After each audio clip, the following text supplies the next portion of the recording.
समोरच्यांकडे सांगायला काही नाहीये. त्यांचे 5 लाख लीडवर लोक किल्ली उडवत आहेत, त्यांचे 1 लाख लीडवर लोक किल्ली उडवत आहेत. आज मोदीजींच्या नावाने त्या ठिकाणी फक्त मतदान मागितलं जात आहे.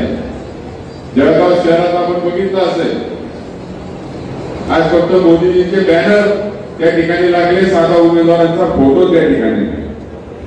मग उमेदवारांचा जर फोटो टाकण्यावर जर तुम्हाला उमेदवार वाटत नसतील तर ते आमच्या माऊलीला कशाला तुम्ही उमेदवारी दिली?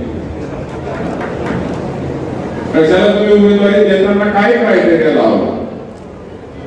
हे प्रश्न आपण त्यांना आता विचारले पाहिजे. एवढा अपमान कोणत्या उमेदवाराचा त्या ठिकाणी करायचा नसतो. त्याच्या मतदारसंघात जर तुम्ही बॅनर लावताय तर त्या उमेदवाराचा फोटो त्या ठिकाणी असला पाहिजे. आज आमचे देखील स्टेट लेवलचे अनेक मुद्दे त्या ठिकाणी येतात, परंतु जळगावचा विषय आल्यानंतर त्या उमेदवाराला विश्वासात तिथे घेतलं जातं. इथे हुकुमशाही चालते, इथे उमेदवाराला विश्वासात घेतलं जात नाही, एका महिलेला विश्वासात घेतलं जात नाही. आणि काय तुम्हाला महिलांना न्याय देणार आहे, महिलांना संरक्षण त्या ठिकाणी देणार नाही.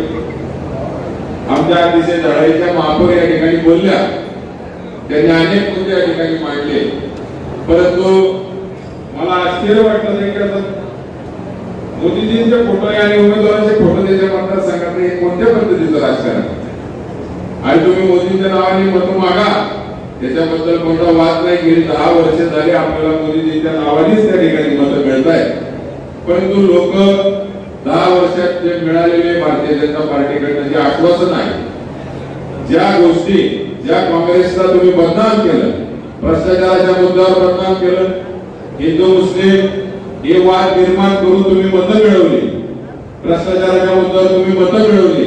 आणि तेच काँग्रेस होतं ज्यांनी भ्रष्टाचाराचा आरोप झाला तर त्या मुख्यमंत्री असो किंवा केंद्राचा मंत्री असो त्याचे राजीनामे घेतले. तुमच्या अनेक मंत्र्यांवर राजीनामे आरोप झाले, तुम्ही एका मंत्र्याचा राजीनामा घेतला असं उदाहरण.